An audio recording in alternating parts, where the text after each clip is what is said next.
Hello everyone and welcome back to the GoFr channel.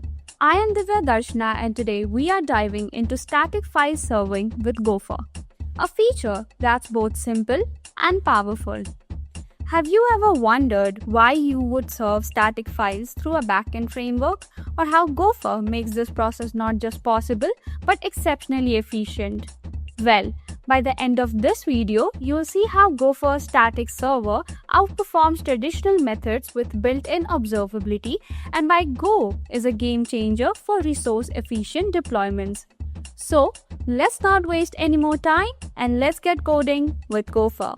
We will first start by understanding the difference between static and dynamic files. Static files are pre-built unchanging assets like HTML, CSS images, and dynamic files are those that are generated on the fly. Example, user-specific dashboards. While static files are often served via CDNs, that is content delivery networks, GoFr lets you host them through your backend with unique advantages, that is built-in metrics, logs, traces for all of your requests. To serve static files in our project, all we have to do is create a static folder, and GoFr instantly serves those files at static/file name. If an index.html exists, then it is automatically rendered at the root of the static endpoint. We can also register multiple static directories by adding app.addStaticFiles and passing the endpoint as well as the directory whose files need to be served at that endpoint. Note that if two routes point to the same directory, then files are served at the latest registered route, ensuring no duplication. GoFr also normalizes the path. That is, for example, if we have a public endpoint, then it is automatically resolved to public/.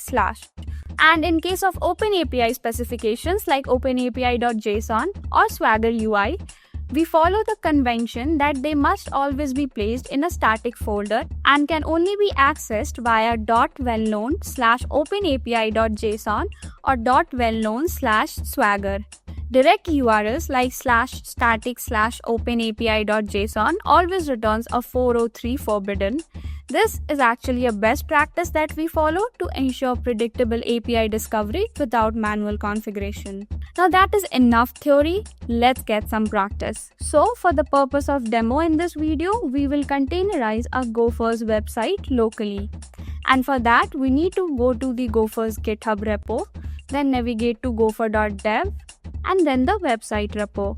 We will then fork the repo and clone it locally using SSH. We then navigate inside the cloned repo and install the dependencies by running npm install. Then we write npm run dev and our website is available at localhost 3000. However, you can see that our docs are not found. Well, this is because our docs are actually served from the framework repo and not the website repo. This is actually because we want to maintain one source of truth to all the changes that happen in our framework. Hence, we maintain a Docker file that copies this doc into the website code inside a Docker container, and then we deploy a GoFr website as a static server. Here, for comparison, we will be containerizing a static server for our very own GoFr website locally, setting up both a Golang static server using GoFr and a Node.js static server. But before that, we need to copy the docs folder into our HTTP server project.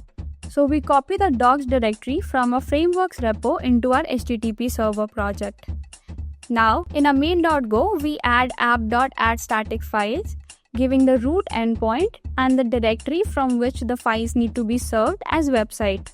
Inside the docs folder, we will remove the existing Docker file and now create two Docker files. One is going to be for a Node.js static server and the other is going to be for a Golang static server. In both the Docker images, we will first fetch the website code, copy the docs folder into our website code, and then build our website. After that, in the second part, we will establish a static server for Node as well as Golang. You can find these Docker files in the GitHub repo link added in the description of this video.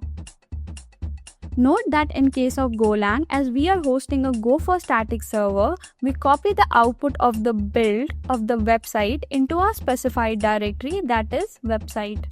We then open our terminal and cd to the parent of the HTTP server project. As I had mentioned, all the paths in the Docker file relative to this working directory itself. Moving on, first to build the Golang static server, we will write docker build go static server http server /docs/dockerfile.go. Then for the node server, we'll write docker build node static server http server /docs/dockerfile.node. After building the Docker images, it is time to now run the containers. For Go static server, we will write docker run in detached mode, exposing the port 8000 to the localhost port 8000 and the metrics port 2121 to the localhost port 2121 with the name Go server, fetching the image of Go static server. Similarly, in the case of Node.js, we write docker run in the detached mode, exposing the port 3000 to localhost 3000 with the name Node server, fetching the image of Node static server. We can see here that we only need to expose the port 3000 because there are no inbuilt metrics in case of a Node static server. Now we can visit localhost 3000 and check that our files are getting successfully rendered in the case of a Node.js static server. Then we can also visit localhost 8000 and see that our files are also getting successfully rendered in the case of a GoFr static server. But what comes in addition is inbuilt metrics that can also be accessed by visiting localhost 2121/metrics to check the inbuilt exported metrics that comes with the static server. This can be then further used to build a Grafana dashboard around it to check different parameters like memory utilization, number of requests to each endpoints, etc. Refer to Grafana's official documentation to actually set up dashboards from Prometheus format exported metrics. But the story does not end here. A Golang static server is actually much more compact and efficient, and we can check the same by comparing their image sizes.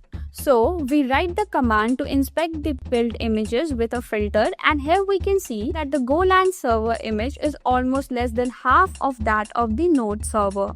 Further, we can also check the stats of both of the running containers, and further we can see that there is a drastic difference between the numbers for the memory utilization of a Go server and a Node server. So if we compare a GoFr static server and a Node static server, we can see that GoFr static servers bring in a lot much more in addition.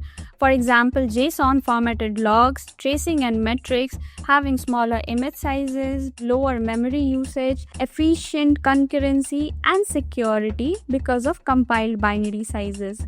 This demo demonstrates why you should prefer Go along with GoFr for static file serving in resource-constrained environments, while Node.js might be better suited for applications requiring real-time interactions or complex front-end logic. Using a backend framework like GoFr unlocks game-changing benefits like built-in observability, that is tracking every request with logs, metrics, and traces, unified architecture, where we serve APIs and assets from the same code base, security, where we can add centralized middlewares for auth and rate limiting, as well as dynamic hybridization, that is mixing the static content with personalized data. And not only that, GoFr does all of this with just minimal lines of code.